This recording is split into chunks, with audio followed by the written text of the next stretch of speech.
This.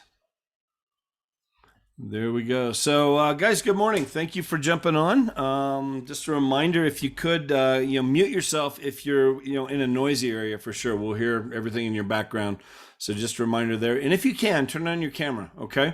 The more you can participate in this, the better. We'll take an hour here, and we'll dive into this. We do this every Tuesday morning, same time, 11 a.m. Eastern, 8 a.m. Pacific. It's the same Zoom ID every week, and the more people on here, the better. So along the way with this, if you have questions, put them in the chat. We'll get to those as we go.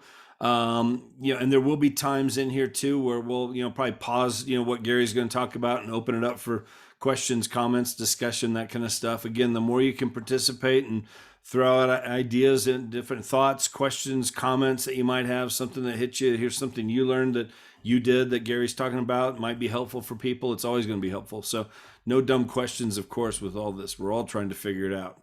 I've been a realtor for 20 years. I'm still trying to figure all this out. So anyway, it's a journey for sure. But Gary Jordan, I asked him to help lead it here today. Gary will tell a little bit of his story, but he's a certified mentor with Buffini and Company. A lot of you guys know Brian Buffini and that whole program. I'll let him talk a little bit about that. But Gary, I appreciate you doing this, man. Thank you very much. Why don't you take it away? Tell a little bit of your story, and then we'll dive right in here. Okay. Okay, Jeff. Thanks. Cool. Thanks. I appreciate that. You got it. Happy to be here this morning, everybody. My background story is I've been a self-employed entrepreneur all my life. I've had some great businesses. I've had some bad businesses, but the last 13 years has been full-time real estate.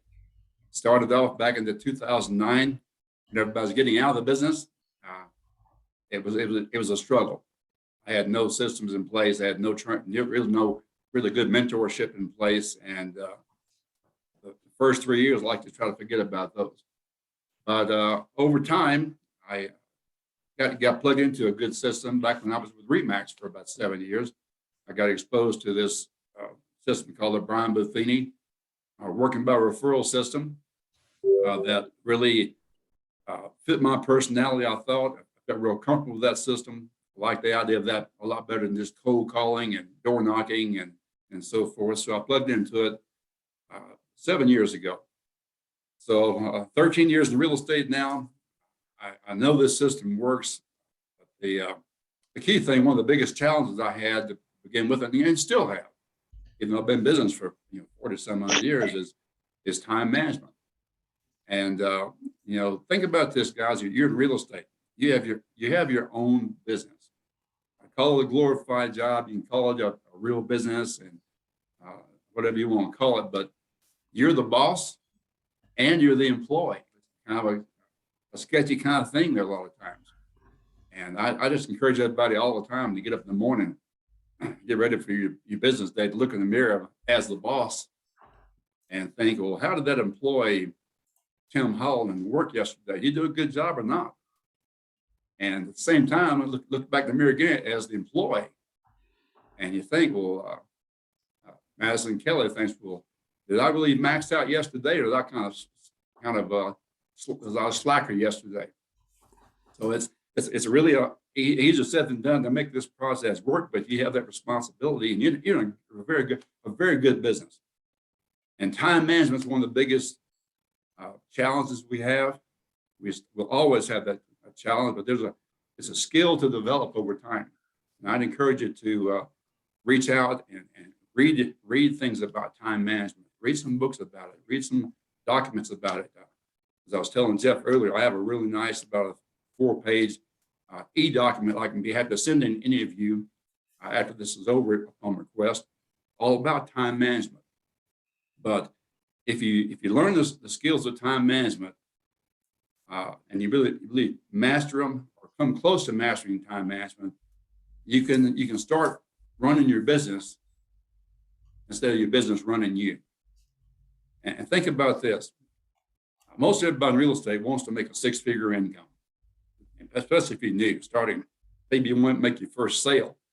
Well, to make a 6-figure income, let's say $100,000 a year as from conversation purposes. You make $100,000 a year, you work 50 weeks out of the year, that means you're making $2,000 a week. Okay? Break it down to, if you only work 5 days a week, usually we work 6, but if you only work 5, That means you're making $400 per day. Okay, to make $2,000 a week. If you only work 8 hours a day, should be working 10. If you only work 8 hours a day, it means you're making $50 per hour in your business to be able to earn 100 grand per year. Now, what I'm getting to the point is this: we do so many things during our day that are not $50 per hour activities. Tons of them. And so today we're going to talk about time management, ways to, shift the things you do in your daily work day. I emphasize your work day that is productive and is worthy of $50 per hour versus 50 cents per hour, $5 per hour. So, Jeff, I'm going to share my screen now. Sure. Anybody have any comments about challenges you have with time management to begin with? That's be a good open up to have some interaction here. We welcome interaction and questions. Anybody have any problem with time management besides me? Okay, I'm going to share my screen. We'll get this show started then. It's one of the hardest things, running your own business. It really is. And, Yeah. and it's not just a one-time, 1 hour Zoom meeting will solve your problem. You got to work on this. It takes a lot of discipline. It takes a commitment. So the topic today really is the 5 no matter what's of time management.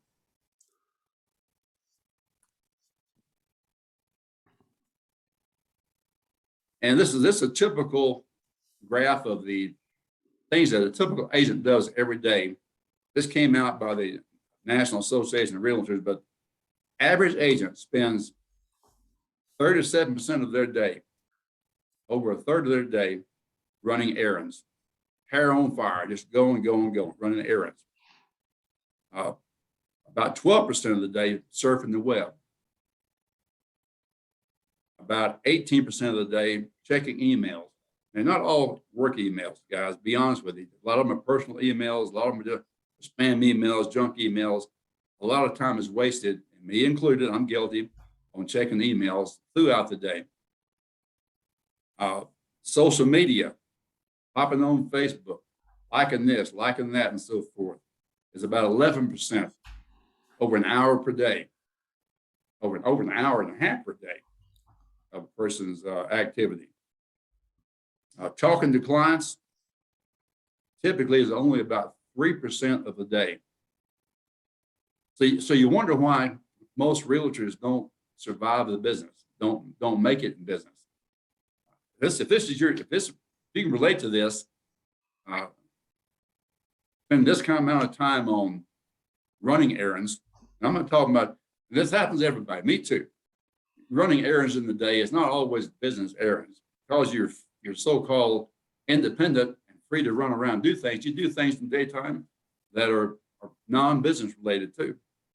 And that's, you gotta have your life. I get that, but it's really important when you show up for work. If you're going to be a good employee for your good boss who you saw in the mirror that morning, that boss isn't going to let you spend a third of your day running errands. And that boss isn't going to let you spend, 8-10% of your day just checking emails and so forth. That boss wants you to be productive. So what we're going to try to do is just talk about how to control your time. Is number one, we want to really start prioritizing your activities. What are the most important things you should be doing each day in your real estate business to make your goals come true, make your income what you want it to be, and so forth. Once we have these things prioritized, I'm talking about your A-class activities, your B-class activities, C's, and so forth. We want to organize them. And then we want to learn it. You want to learn how to try to get into some kind of a system that'll help you stay on track on a regular basis. So think about this. Prioritizing. This is going to be you doing your big rocks every day, picking up that 800-pound phone, making those calls. Some people just won't do it. Just hand breaks out, break out in a cold sweat, the idea of calling someone. whether it's real estate related or whatever. But the big rocks, you got to take care of those things first. Things that are really important, you got to do each day. Put those rocks in the jar first. Next, put the small rocks in the jar. And the jar is synonymous with your day of activity. And keep this in mind, guys. The jar on the right you see right here, put the big rocks in first. They all fit. Then you put the small rocks in, and they fit in between the big rocks. They fit. Then you put the sand in. They fit in between the small rocks and the big rocks. That all fits. And lastly, you put the water in. It all just soaks in, and it fits in just real well too. On the other hand, on the left side, you see you put the sand in first and the water in first and so forth. You don't have much room left in that day or that jar for your real important, big rocks and the small rock activities. Hope that makes sense. It's just a good little analogy. The big rocks. What is the big rock deal? That's going on appointments with qualified buyers and sellers. I'm gonna back up a second. The big rocks, besides going on appointments with qualified buyers and sellers, I think it's anything that involves lead generation activities, talking to clients, having breakfasts, lunches with clients, and so forth. Just out there not being a secret agent. Those are the big rocks. You got to do these things every day, a certain amount of time per day. You want to have success. These are your money makers right here. The small rocks, very, very important. At least 2 hours per day of lead generation. What is lead generation? To me, lead generation is making those phone calls, writing personal notes, having breakfast meetings, having lunch meetings, just visiting with business acquaintances and so forth. Just out there, planting those seeds and spreading the word that you're not a secret agent, that you are actually in real estate. You like to help somebody with their real estate needs. Sand, it's following up on all the transaction details. And I've found over the years, guys, this is where you can spend most of your day if you're not real careful. You can work yourself into a frazzle, end the day up being just worn out. I worked hard all day. I've been in real estate all day, doing real estate things all day, and didn't do anything that was proactive regarding building your business. Taking care of transaction details, you'll get those things done. You can fit those in between the small rocks and the big rocks. But they can take up all your time and all your mental energy. You focus on these more so than you focus on the big rocks and the small rocks of lead generation, money-making activities. And the water, where we found ourselves spending most of our time, running errands, checking social media, Facebook, checking your emails, some are business, most are probably personal, surfing the web. I'm busy. I'm guilty about this all the time. I'm a big sports fanatics. I'm always checking on football scores and who did this, who did that, basketball score, baseball. I just like those kind of things. So it's so easy to get distracted with all these pop-ups you get now on your phone, announcing this, announcing that, to get spending too much time surfing the web. Administrative things, they can take up your whole day. What is the administrative deal? Jeff, you got any comments about what do you find yourself doing a lot of administrative wise? I mean, it's, back in the day, especially, I mean, I don't do this as much now, but I just remember all the things like, in terms of, like, again, just like even like newsletters and, postcards, just some of the things I would do, even to lead generate or some of that stuff. But I realized I finally, my wife did this without telling me. She ran an ad for an assistant. And when she told me, I'm like, you did what? And it was the best thing we ever did, because I just remember like, here's stuff I'm doing that's taken up so much of my day as I was building my business back early on, the second, third year in the business, where it's really, it was $12 to $15 an hour work, and something I learned through Craig Proctor, through the coaching program I was part of, was like, wait a minute, like just figure out, how much are you worth? What's your hourly pay? And if you figure out, let's say again, let's say let's say you have 3 closings in a month and you've got, it's pulling in whatever, $20,000, in commissions, and divide that out by how many hours you're working in a week roughly. And now you can figure out your hourly wage. And if you're making, let's say you're making $200 an hour, like here's how much you're worth with that. So, is that the best use of your time when you're doing $15 an hour work, folding up newsletters and putting them in envelopes and writing out all that kind of stuff? Whereas I could hire an admin, to come in, an assistant, and take some of that stuff on, and it freed me up to do so much more stuff. Our business exploded when we hired that admin. And again, my wife just saw what it was doing to me. She got her license, and that was huge for me when we hired that assistant. But it was scary at first, because I'm like, oh my gosh, like this person, I got to pay this person every 2 weeks, and all that kind of stuff. But man, it allowed us to do so much more. But I can still catch myself getting caught up in not so much the admin type stuff right now, but all this kind of stuff. I mean, I hired my daughter. My daughter's working with me right now to do a lot of these things. Like, there's emails and stuff messages I'm sending out that can easily just be copied and pasted. And I can teach her how to do that and pay her to do that, And so I'm still working on this kind of stuff because I get caught up in all these things right here. I can easily get lost, go down that hole of Facebook and YouTube, and next thing you're like, what the heck? I'm watching these dumb videos that have nothing to do with anything. What have I just done for the last half hour? You're exactly right. I find myself 30 minutes that just I'll never get back, whatever.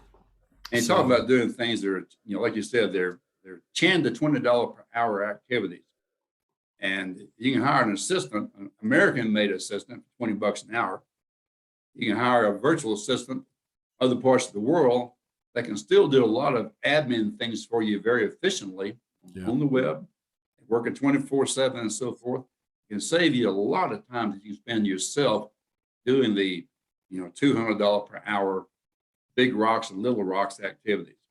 Yeah. Even I find myself too. I spend way too much time every day doing data input, notes and so forth after calls and these type of things. These are all things that if a person really gets efficient at his time management, you can dictate these things to a virtual assistant, locally or across the world, to do these data input for you. They can do research for you regarding people to call for real estate activity. They can do all these kind of things for you that you can spend a lot of time yourself doing that is not, unfortunately, $100 per hour or $200 per hour activities. And instead, it's $10 per hour, $20 per hour activities. Being a realtor, I'm going to say this all, this is small water things we find ourselves doing. Going to home inspections, unlocking the doors from inspectors, putting up yard signs and all these kind of things, changing the yard sign from a active to under contract, changing it from under contract to to sold, all those kind of things running across town. Not only does it cost money with the higher price of fuel and the cost of maintaining your vehicle, but these are all things that you can have somebody do for you. They'll free you up for the rainmaking activities in real estate of the big rocks and little rocks I mentioned earlier, the lead generation activities of making those phone calls, writing those personal notes, what I call doing pop bys, just stopping by to say hello to somebody for 5 minutes. And I just encourage you to start trying to separate yourself from these $10 per hour activities, unless you're satisfied at the end of the month with your paycheck being X number of hours times $10. Right. If you want to make $100,000 a year or $200,000 a year as a fairly new agent, you can't do these $10 per hour activities and expect to be making those kind of end result goals. So it really is a serious challenge to you. and to really spend the time to teach yourself, reading the books and reading the documents and just working through the activities of being a better time manager. Definitely. Don't get it down. Your business is going to be running you. You're being a hamster wheel, running 90 miles per hour, 24/7. It'll make the occupation, not very handsome. Sure. Gary, real quick, let me jump in. If you guys have never done this, and I would say figure out how much you're worth per hour. Figure out, take the last couple months and just figure, okay, I had this many closings. Here's how much I made. Here's how much I worked per week. Whatever, you can break all that down, and figure out your hourly wage. I remember one of the things that again, I'm going back to a conference I was at one time, and there was a guy that he was one of the coaches with Craig Proctor, Brian Moses. Brian's a huge agent. Brian was number 1, number 2 in the world, Coldwell Banker for several years, top 10 for 7 years in a row. He's now over here at EXP. But one of the things I remember Brian, one time, it was a Saturday afternoon, and Craig, he was a right-hand man to Craig Proctor. And Craig had called Brian on a Saturday, and he was out mowing his yard. He couldn't talk. And afterwards, Craig talked to him like, Brian, man, your time is precious. Why are you mowing your yard? Well, I got to get the yard done. No. Your kids, your boys need you. Your family needs you. You're working like crazy through the week. Wouldn't it be better to just, pay a neighborhood kid $20 an hour or something and let them mow your yard, pay them $40 to mow your yard and do that stuff where that, you're worth more than $20 an hour. Figure out how much you're worth. That time is precious. Get that time with your kids, with your boys. They need you, and just figuring out your hourly worth. If you've never done that, I would tell you to do that. And then what can I delegate out in my business to someone like that? Kathy, can you, Kathy Carter, do you mind real quick? Cause you made a comment in there. You hired a VA for $4 an hour. Is that what you? Yep. And how long have you had your VA? Just since January, actually. How's it working so far for you? Right, it's going great. She's actually over in the Philippines, and they're very skilled. A lot of these VAs in different countries, they're very skilled. And $4 an hour that's what she asked for. That's not what I offered her. But $4 an hour to them is a lot. It goes a long way. It goes a long way. Goes a long way. Yeah. And so she does all my flyers, really just anything. She can edit videos. I mean, she's very, very talented. And so it's relieved a lot of stuff. Earlier, I tried to post paperwork, but I realized that somehow I was sending Sean direct messages. I wasn't posting it to everybody, but I said, just paperwork in general takes so much of our time as realtors. If you're not outsourcing that either through a transaction coordinator or through a VA or just through a licensed, or doesn't have to be licensed, but an assistant as well. So, but the VA I used a service that really kind of headhunted, and they narrowed it down to 5 people. And I interviewed those 5 people along with them because they do a lot of international headhunting, and then just selected who I'm using right now and been very happy with her, especially for the money. Yeah. What's the company that you used to help? Sphere Rocket, who's promoted through EXP a lot. Sphere Rocket. Yeah. So if anybody wants, just shoot me a text or a message, and I'll get you connected with the right guy over there. Just message me. It's Kathy Carter. I'll put my number here. Just shoot me a text. I'll put my number in the chat. Okay. And Lakita, and I hope I'm saying your name right. Lakita, can you unmute yourself? What was your question? You had a comment on there. Go ahead. Right. Yes. So my question, I think she somewhat answered it. I was trying to see, I'm a new agent, right? So I'm a month or 2 in. So I'm just looking to see, would you recommend that for someone new like me? Should I wait maybe a year, get a year experience before investing in a VA? What do you think, Kathy? So I would say I would do your first couple of transactions, learn, sky slope, learn the systems that we have. And then I would at least outsource your transactional paperwork, right? From your listing and your contracts.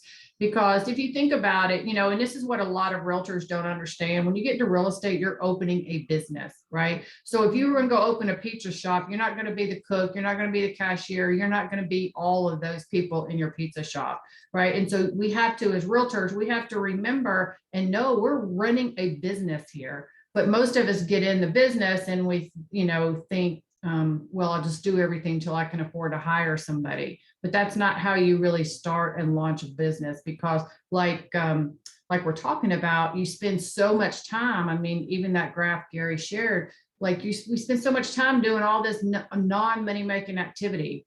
And you've got to spend all your time as a new agent right now going out and figuring out how to get business. And there's many, many ways. And, we have a lot of trainings that talk about that on another training, but there's many, many ways. Doing paperwork and doing your everyday ancillary things is not your money-making activities. So I would say do 1 or 2 transactions, learn our systems so you know them. But then I would outsource minimally, I'd outsource your contract to close paperwork. Okay. Thank you for that. Sure. And transaction coordinators, I mean, that's another one that's been so good for me. I got to that point where I was doing, and you will, if you're growing your business, it'll, you're going, next thing you know, you got 3, 4, 5 deals going on in a month. And, the hard part with that, when you're managing all that paperwork, and a lot of realtors find this early on, it's that feast and famine. You have that one big month. My God, I got 5 closings, but then you don't have a closing for the next 3 months because you weren't doing, you weren't making the daily calls. You weren't working on the lead generation. You weren't talking to people, for the future deals. You got so caught up in that month, that big month, so it becomes this roller coaster ride of feast and famine instead of just a consistent deal. So I remember when I hired a transaction coordinator, number one, I was, you miss a couple deadlines and it messes up your deal, and that'll teach you right there. I remember having to buy I've always told this story. I remember having to buy a fridge one time, because I just missed the detail in the contract. And just, again, if I'd had a transaction coordinator in there where I needed it, it just, it ended up costing me, whatever, $1,500 to buy a fridge, which, I would have gladly paid $300 for a transaction coordinator to, help me, along the way with that deal. I just had too much going on. And most of those, Jeff, will let you pay them at closing. So it comes out of your commission check, right? Almost all of them do that, Laquita. So I don't know what your cash flow is right now being a new agent, but you just have that taken out at closing. Just comes out of your commission. And I've heard it said, I've not personally tracked this. Tim, who's on here, probably has, because he's very systematized and detailed. But I've heard it said that the average transaction takes about 19 hours of paperwork, right? And so if you just think about that, if you're just doing just one transaction a month, if you're spending 19 hours through that month, it's between, your inspections, all the different things we're doing from start to close. If you're spending 19 hours, imagine if you take that 19 hours and turn around and invest all that 19 hours into lead generating. You're likely to get a much higher return, obviously, on that time, which is, again, everything that we're talking about here. Okay. For sure. Thank you. Tim, can I ask you real quick? Do you mind unmuting yourself, Tim? When, because you've been in the business a long time. How long? How many years now? 20 years, 21 years. Do you remember, when did you hire your first assistant? About 3 years in. 3 years in. That was me. Yeah, it was actually actually for me, it was about the start of my 4th year is when we hired our first one. Yeah. Got to that point. I want to agree with what's being said here too, but I want to give it a caveat. Yeah, go ahead. If you hire a TC or a VA and they save you 10 hours a week, that's only productive if you replace those 10 hours with income producing activities yourself. Just hiring a VA so you don't have to do the work and taking those 10 hours off doesn't get you ahead. So you've got to reinvest the hours that you save in income producing activities. It's a great point. Yeah. Take that 10 hours and, go play golf. That doesn't make you any money. That In fact, you doesn't might work. lose money. Yeah. Tim, I do agree with that, but again, there's one caveat to that. It kind of goes back to what Jeff was talking about that Craig told Brian Moses, right? If you're working 24/7, which we can do a lot as realtors in this world, sometimes paying somebody, $4 to whatever, transaction coordinator, just to spend more time with your family is worth it, right? Yep. So it's kind of that balance, and everyone's business is different. And it's like, what's important to you? What are you as an agent trying to create? It's your business. What are you trying to do? And what are you trying to create? Yes, I agree. You need to be taking some of that time and putting it in, if not all, putting it into building your business. But maybe it just means you're going to make your kids' ball game because you're not doing all this ancillary stuff. So. Right. Yeah, and it ultimately comes down to, can you afford it? Can you afford that expense? And if the answer is no, unless I produce income while I'm spending that money, then it's a good thing. Yeah. Good points all the way around, for sure. It is, and it is important, I think, because I had, my kids were 6 and 3 when I started this, and it definitely, it was fine those first couple of years. Then it got really out of balance, like way out of balance, and so hiring that assistant was huge for us. But then I started building a team, and that helped, to be able to leverage more and more and more. But man, there was a couple of years there where it was just like, wow, like, my kids, my family, like, my wife having to pull me aside. Here, let me introduce you. This is your daughter. Oh, that's right. I have a kid. It's like, I was just going.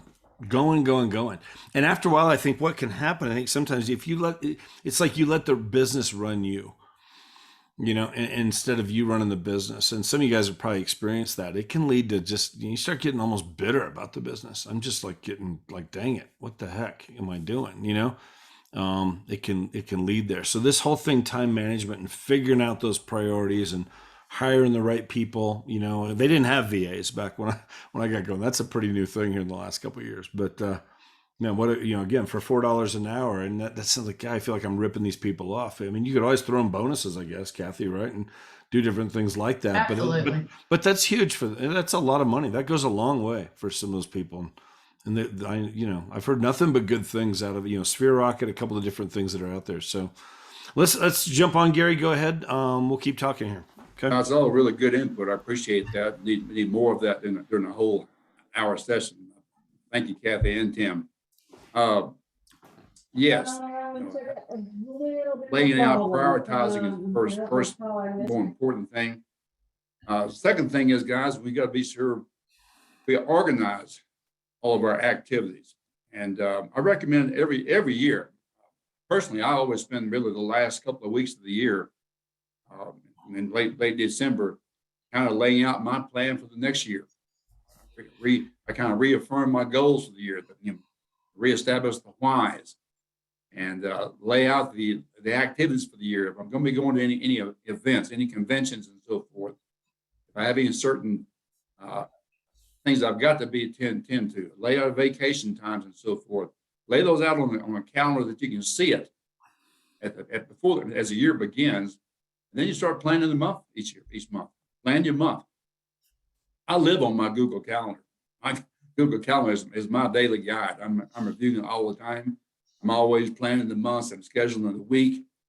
And each day, I've got certain times blocked off every day in my calendar for real estate calls and for lead generation activities. Every morning, I'm having my morning coffee early in the morning. I always look at that calendar and say, well, what do I have for today? It's even better sometimes to look at your calendar the night before, so you won't miss a breakfast meeting at 7:30 the next morning. Look at it the night before to see what you have laid out for your next day, and prioritize those things so you'll be able to work on those big rocks and those small rocks first.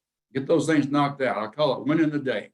You get the big things knocked out early, you won't be thinking about it all day long. And then you focus the rest of your day on the sand and the water and those lesser income generating type of activities.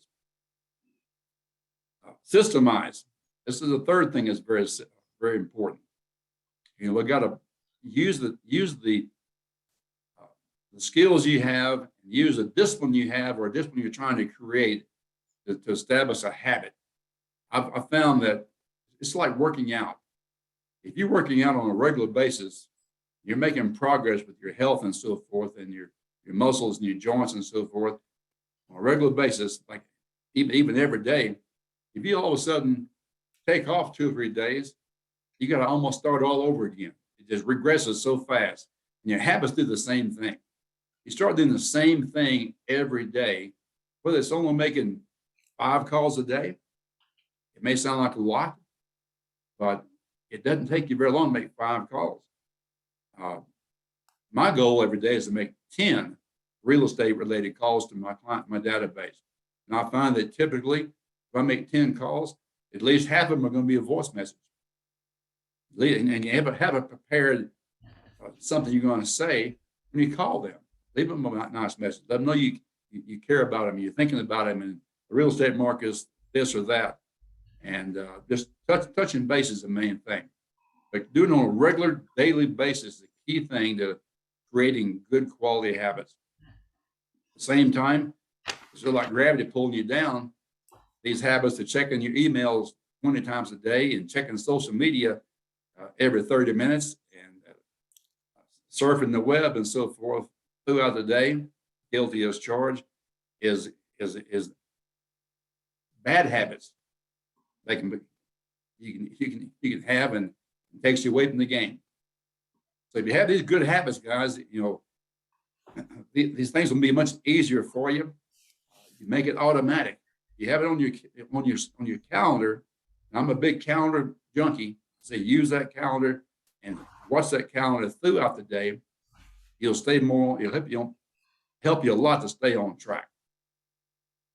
I just recommend every day start off 15 minutes in the morning, looking at your day, looking at your activities you have scheduled, and reprioritize. Make sure you're doing the heavy lifting, the big rocks, and the medium-sized rocks first. Get them out of the way. That way you can cruise to the rest of the day, taking care of the sand and the water. Hope that makes some sense. Another thing too, I recommend to you to make it easier for you is using the right tools to help you with your time management. My big tool I use is my Google calendar. I'm a Google guy. And any calendar you have on your phone, on your laptop, and so forth, have it where it syncs and everything's saying the same thing. Yeah, stay with that thing. Stay with it. There's also some great apps out there.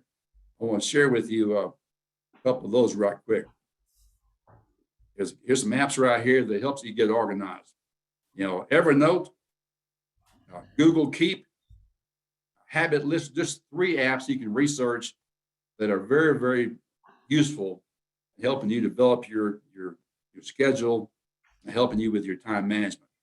This particular information you have right here, you see to get organized through apps. I'll just tell you, I happen to have about a 5-page e-document I can send anyone on in this class today. It's a really good document about time management. This is just one of the pages I'll be sharing with you right now. But 3 apps that are very good tools to use. I recommend them. You want to use an app, use your calendar. And of course, you have your app to your calendar too. Anybody else have anything you're using that really is working well for you to help stay organized and helping with your time management? Tim, I know you're probably the most organized one in the whole group here. What are some of the things that have really worked well for you in the past and today? Don't let him lie to you. You should see his desk. What'd you say, TJ? I said, don't let him lie to you. You should see his desk. The truth comes out. Organized Oh, piles. you make No, us feel so much better, I TJ. know, just gave me the wrong impression then. No, I live by my calendar. If it's not in my calendar, it won't get done. I don't understand people that don't use a calendar and how they try to remember everything. But yeah, that, and I'm a big list person. I've got checklists for everything. What do I you don't use even for try your- to call you. What do you without use looking at to your calendar? Do you hear what was your that? question, Julia? Oh, Tim we're on a shared team calendar.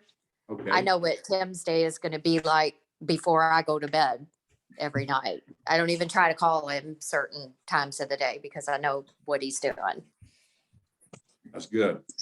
Tim, what do you use to log your list each day? Is it on your calendar? Is it a separate document, or is it a yellow pad, or what do you use for your list? I will use a task list in my CRM for sales related activities, and I still have a lot of old fashioned legal pad lists too. I'm trying to get away from that. I'm looking at one of the electronic products right now that's basically a automated notebook that allow me to systematize and create different lists. And I know Aileen has it, and I think she's liking it real well. But ultimately, I want to get rid of all paper and have a list for personal, a list for business, a list for attraction, et cetera, and just keep everything in one spot. And like you say, I mean, it's critical then that synchronizes with all of your devices. So wherever you are, you've got access to your list. It's easy to check something off. It's easy to add something to it. Exactly. Another key thing I think that everybody here could do that makes your life much easier too is in regards to time blocking.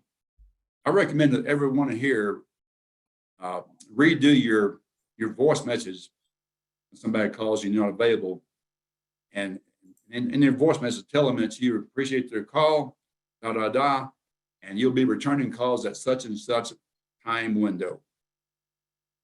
And also you add to it, if your call is after such and such time in the evening, you'll return the call the very next morning. So have some free time for yourself in the evening for yourself and for your family. It's very important. Nothing's worse to me than getting real estate calls at 8 or 9 o'clock at night that the fire's burning. That just totally gets you upset, gets you distracted from your family and so forth, and has you get to where you can't sleep at night and you're thinking about this fire burning all night long. That fire at 9 o'clock at night will not be any worse at 8 o'clock the next morning. You can count on that. Make that call first thing and deal with it. But those late night calls from a irate or upset or issue going on with top client, they can always wait till the next morning if you set your boundaries. So I'd encourage you to redo your voice message. I recommend that you tell them in your message you'll be returning calls. Let's just say between 11:30 and noon, or between 4:30 and 5. Block those kind of things off and put it in your calendar. That's my time for returning calls. If you don't, you'll find yourself like most of us. You're taking calls and you're returning calls and all these kind of things throughout the day, interrupting you when you should be focused on putting those big rocks in the jar, making those outgoing calls and doing those lead generation activities. When you're doing these important things, it's important that you have your mind on doing these important things, not being, sucker punched from calls coming in left and right, that stress here, crisis here, totally gets you mentally off of your game and taking care of those big rocks and small rocks. Does that make sense? Yeah, definitely. It's really easy in this business to, again, just, get sidetracked and be flying by the seat of your pants all day long, which it gets so chaotic, and I remember being there. For me, I think just, again, I use my calendar. I mean, I'm like Tim, if you look at my calendar, it's just blocked, and I have hour blocks in there. I have half-hour blocks in there. I got 2-hour blocks in there that are, like this 2 hours, 4 to 6, I'm returning, I'm calling leads. I'm calling leads that have come in. I'm all that kind of stuff. I used to block out, Saturday mornings. I would have usually about 9:30 to 11:30, and I would block that every Saturday morning, calling leads that had come in the last couple of days throughout the week. That if I hadn't been able to reach them yet, I'd always try and call them right when they come in, but sometimes you don't get them. But that Saturday morning time frame was really good. And the only time I would ever alter that, I remember, again, just learning this early on. If I had an out-of-state buyer that was in for the weekend, and they want to find a home this weekend, okay, they're going to get my priority for sure, because we need to go look, at as many homes as we can, on Saturday, starting Saturday morning at 9 o'clock or whatever.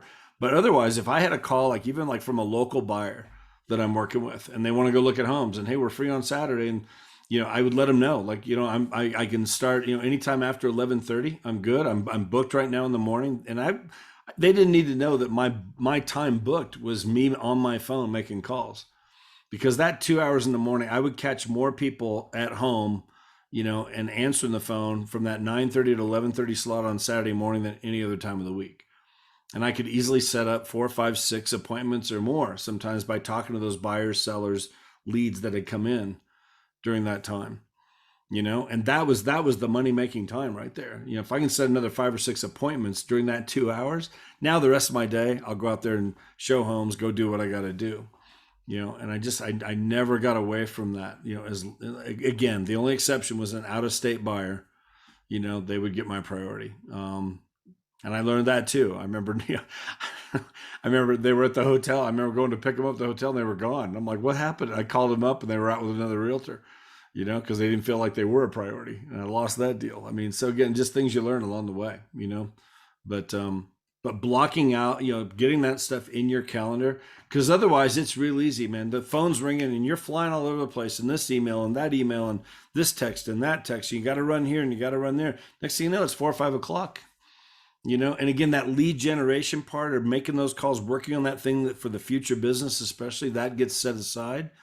And yeah, you can have this real busy, productive month, but then you don't have any closings for the next 3 because you weren't staying on top of that really on a daily basis. It needs to be such a priority. So I'd like to share, Jeff, that what got me tied into the Buffini system of working by referral and time management and so forth. A number of years ago, I was working in December with 2 really high maintenance buyers, and I spent the entire month probably showing 100 homes to these 2 buyers. Just, and working with buyers, if you're doing everything yourself, which at the time I was, you spend a lot of time setting up your scheduling appointments, the showings, getting all your calendar invites to your clients to meet you at such and such place and so forth. And spent the entire 3 weeks before Christmas showing all these homes, and both deals fell apart. And I had done nothing in December regarding the big rocks and the small rocks, lead generation activities. I started off January 1st of that year, totally starting over. I had nothing in my pipeline. And I realized, man, I made a big mistake. All that showing it and all doing it myself and not making the time to do these outgoing calls and so forth, it cost me tens of thousands of dollars. That's when I took my first Buffini class. There's a Buffini course, and since then, I have made that mistake again. I think it's so easy. All the distractions of not only doing activities, but working with buyers and listings and so forth, but just the life gets in the way. Holidays coming up, delays because of Christmas, delays because of Thanksgiving, delays because of, you can have the weeks delays because of anything. Memorial Day, Labor Day, Mother's Day, Father's Day, all kinds of excuses to put things off and so forth. Yeah. We've all been guilty of it. I'm probably the most guilty of all. But blocking these things off, I'm going to say this, wrapping things up before we go into the final Q&As. There are 5 things that no matter what, and one is taking 15 minutes per day to go over your schedule for the day, making sure it's right. You know what you got to get done, and you have these big rocks and small rocks taken care of first. Second thing is time blocking. Block off on your calendar certain times of the day that you're committed, not just schedule, but you're committed to do the things you need to do to create income producing activities. First thing is take 1 day per week off. You don't want to get burnt out. Take a day off, at least 1 day per week, preferably 1 day per week. Just to take care of yourself mentally and healthy wise, and to spend some time with not only yourself, but your family too. They won't just be spending your entire life in your job and forget about your family. I recommend the 4th thing of these 5, no matter what, is spending at least 1 hour per day moving the big rocks, doing the lead generation activities, being face-to-face with clients, or making those phone calls, writing those personal notes, doing things that will make you money. Those are the things that are paying you $100, $200 per hour. At least 1 hour per day, preferably 2. And the fifth thing, plan your weekly schedule. Look at it ahead of time so you know what's coming up and just stay on top of those things. So those what I consider to be the 5 no matter what. We could probably add 50 more things to it, but I don't want to overload the wagon today. So I'm going to turn it back over to the group here. Welcome any Q&As of experiences you may have had, stories you want to tell, both the good stories and the bad stories. Very cool.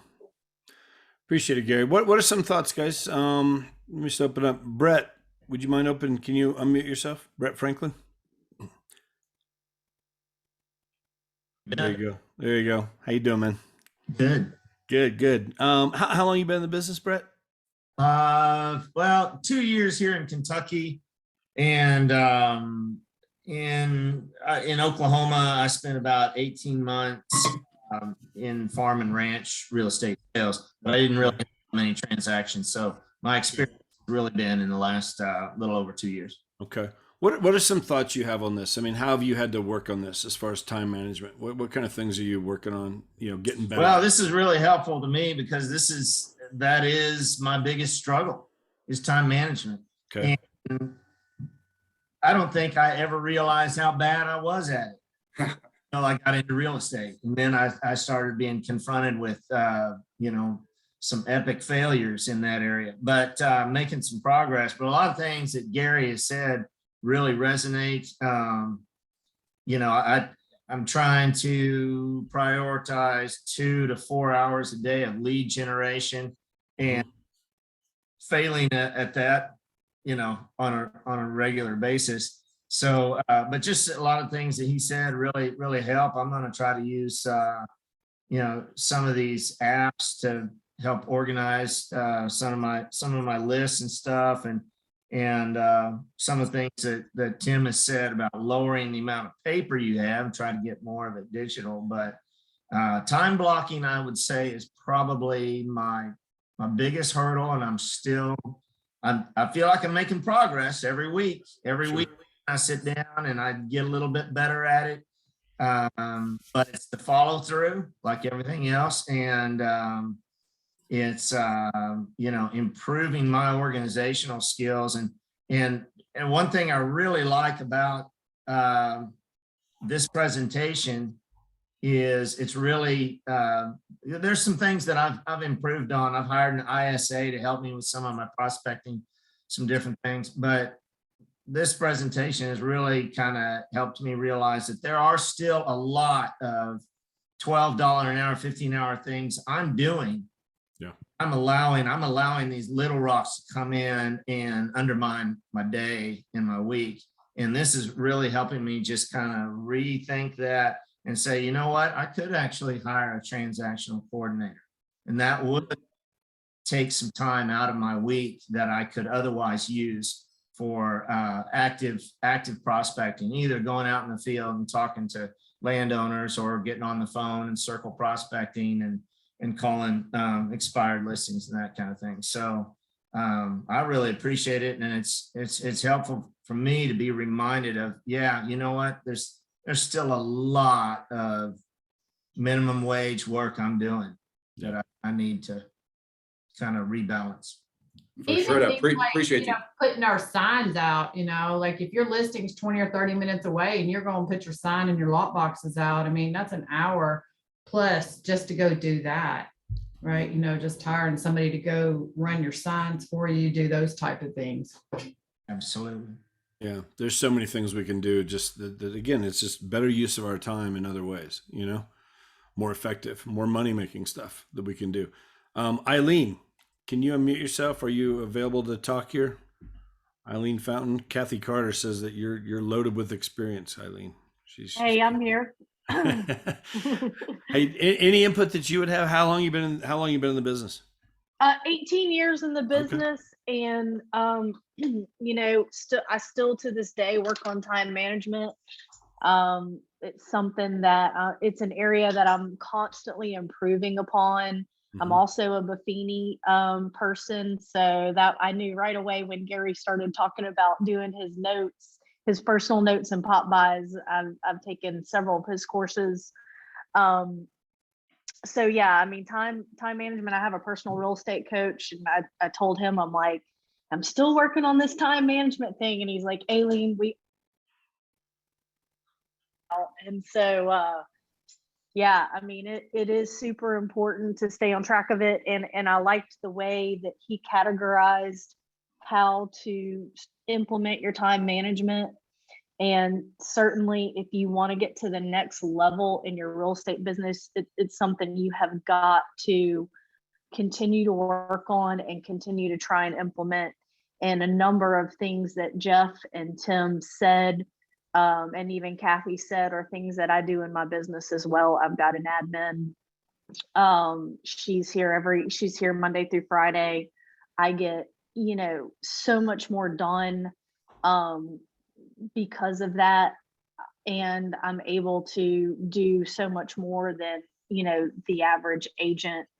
And so, I mean, when you will know when you get there in your business, but right now, I mean, it's like you said, Jeff, we didn't have virtual assistants years ago. So the cost to add an assistant in today's world is so low that, if you don't take that transaction to close off your plate, it's very hard to grow your business. So if there's something, if there's a takeaway, if you will, if you've got more than one transaction on your plate right now, go ahead and start looking at the virtual assistant, because it's you don't pay them till you close. So it's not something that you've got to add into your weekly budget, if you will. It's hey, if I got 5 closings, that's a good problem to have. If you've got 1 closing, well, then you need to try and figure out how to get 5. Well, how do you get to 5? And you've got to take some of these other tasks off your plate. And 19 hours on a transaction is probably accurate.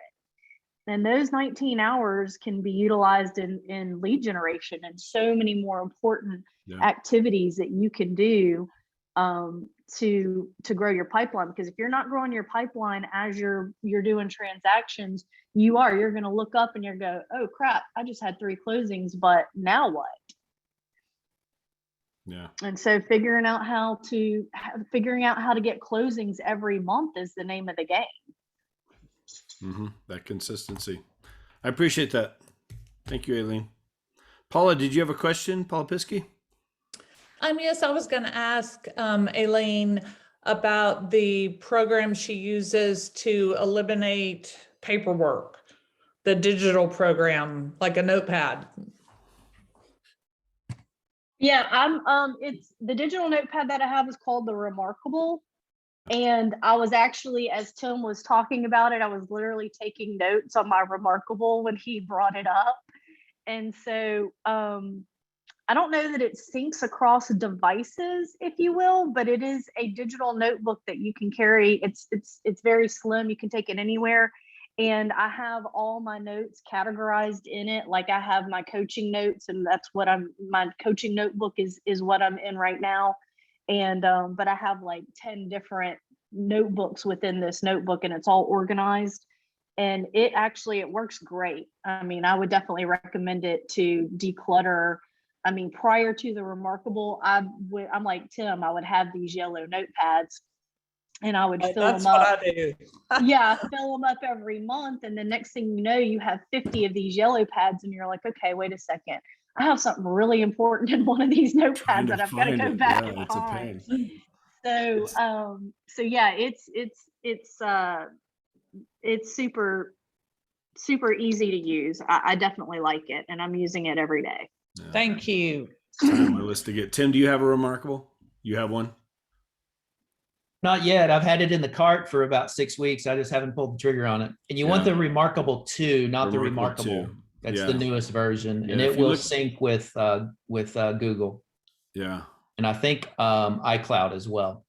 Yeah, they're like $600-700 by the time you load up everything, but it's something I've looked at for sure. I know Aaron Ken has one. He raves about it. I mean, I used his at one of the conferences I met him just to see how it worked, and it's like writing on paper. I mean, it really does feel like it's like writing on a pad, but you can categorize everything, organize everything. It'll sync up to your computer, through Wi-Fi and stuff. It's really, really Really, really good. Good way to be organized for sure. Because I'm the same way. I've got pads everywhere right now around me. If you could see all it's stupid. So anyway, you're trying to find something. Where the heck is it? I have no idea. So anyway, couple quick books. Somebody mentioned this one, Eat That Frog. It is a great book in terms of, if you want to read it, and it's a quick read. It's like, it's, I don't know, 120 pages, 20 great ways to stop procrastinating and get more done in less time. That's a good book. Another good one that I would recommend is this one here, Brenda Burchard, High Performance Habits. This is really good. And then, of course, probably the grandfather of all of them. I mean, if you haven't read this, it's definitely worth a read. Stephen Covey, 7 Habits of Highly Effective People. Just things to get, again, better at the time management. This one also I would recommend. This is a good book. It's called Margin. Restoring emotional, physical, financial, and time reserves to overloaded lives. This is really good in terms of just setting up some boundaries and stuff and getting and prioritizing a little bit. That's also a good one maybe to think about. But just as a recommendation, any or all of those would be good in terms of just this topic. So something we could all be working on. I will tell you, I just saw the other day 160,000 new realtors in the last 2 years. 30,000 did not renew with NAR the first quarter of this year. So I think we're going to continue to see that number go up with this kind of market. But also I think it's almost always been that way. The average realtor lasts 2 years and then they're out of the business. And I think a big part of it is this issue right here. It's time management. They're not disciplined enough with their time and using their time effectively to really be their own boss and to run a true business. And that's what you're doing here. And some people, they just need somebody to tell them what to do. And it shouldn't be the case here. We're entrepreneurs, we're realtors, whatever. It's a great way to make a great living, and you determine how much you're worth by the number of people you talk to and all the things that we do. You could build a huge business with this to whatever level you want to go to. But without that time management and the discipline of running your schedule, it'll never get to where you really want it to get to or where it could get to, and we're all capable of doing it. So anyway, none of us want to be part of that statistic. You didn't get your license and go through all that to be out of the business in 2 years, but that's the average. 80 some percent. The stats are crazy on that. So it doesn't have to be that way. So be disciplined with your time. Keep growing in it. Keep reaching out. Whatever. Gary, thank you very much. Appreciate what you put together. As always, great stuff. Guys, we'll be back next Tuesday, same time. Okay. Sean Richardson, he's an Icon agent with EXP. He's going to be training next week. It'll be awesome. We'll have the topic on there, but we'll open it up to everybody. Again, it's open to any agents anywhere, all companies. Feel free to join us anytime. So appreciate it. Brett, real quick, do you have your hands up? Do you have a comment before we leave, Brett? Or was that? No, I was trying to use my clapping thing. Oh, you're clapping? Okay, there clapping. you go. Good deal. So guys, thank you very much. Have a great rest of your week. Have a good Tuesday. All right. We'll see you soon. Thanks, everybody.